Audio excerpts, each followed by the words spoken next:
So there was one other thing that I was thinking about that we talked about in our pre-stream stuff, that I think is really important to discuss, at least briefly, because I think it affects every single person who goes out to raise money as a streamer.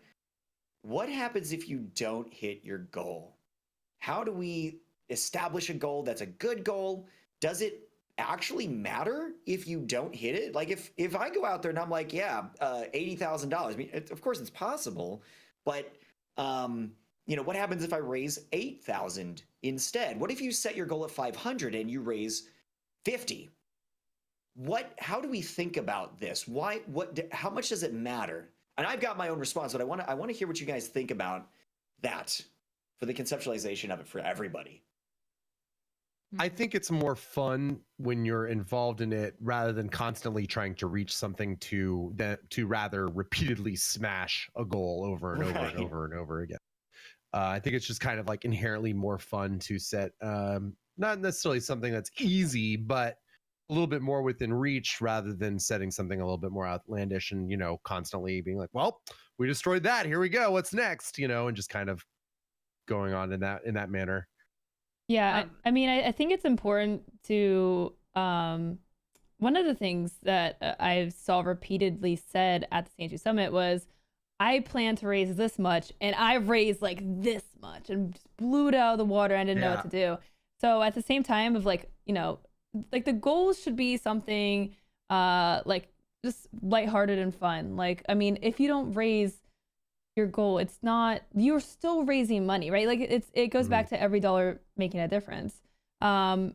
And at the same time, it's like, plan also in case you do smash that goal, because you could be really surprised and, having a couple of extra goals above what you planned, be like, okay, well, I did expect to hit this, but here we go. Let's keep going kind of thing. Yeah. Yeah. I think if I'm sorry.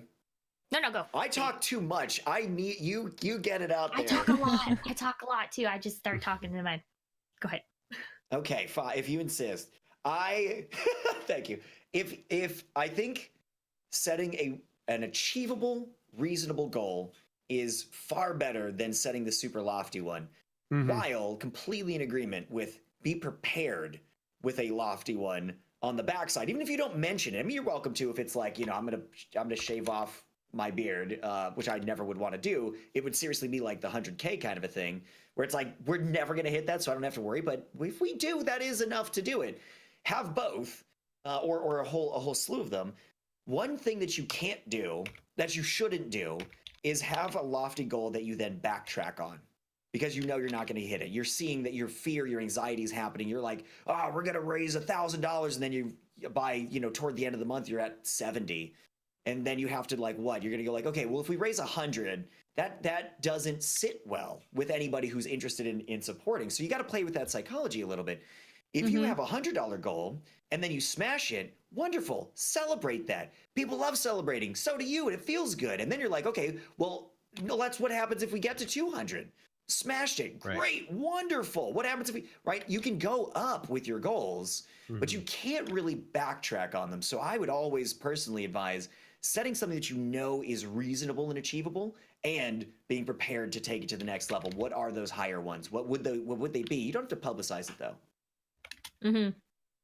Just have backups, because you shouldn't be also, to a lot of people undersell themselves in many cases, that they're like, oh, okay, I don't think I can get more than $100, and they break that. Always have backup plans, but also every dollar that you'd get, I wouldn't see this as I failed the organization, I failed this. It's still money they otherwise wouldn't have.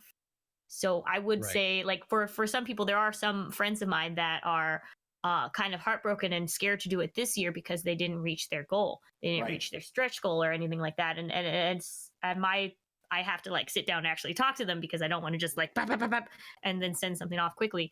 But yeah, that's otherwise a dollar that they wouldn't have. And you should just celebrate in the fact that you actually did just raise that much, and make it a plan. Hey, maybe next year, this is how I'm going to improve to do better. Yep, for sure. $3 is a face mask. $10 is a toy. $30 is a meal for a family. Exactly. Yeah. And I think keeping that perspective is also really important. Is like, so if I were to translate this into really practical terms, how much have I raised? What is that impact and effect? If your goal is 100,000 and you get $100, how is that different from having had a goal of $100 and getting $100? It's not right. Like it's ego only, and we all have egos. It's important to keep that in mind. I'm gonna feel bad if I don't hit my goal, but in practical terms, if you had your goal set to what you actually hit in the first place, the same amount of money is raised. The same impact in the world is there and present. And I think that's really important to keep in mind. Yeah. Failing at your goal is not failing at all. It's conceptual only. There's not a real world practical failure there in any way. I mean, not doing it means 0 is raised. Yeah. And at the end of the day, you're raising money for charity. You're making this choice to help out a cause bigger than yourself.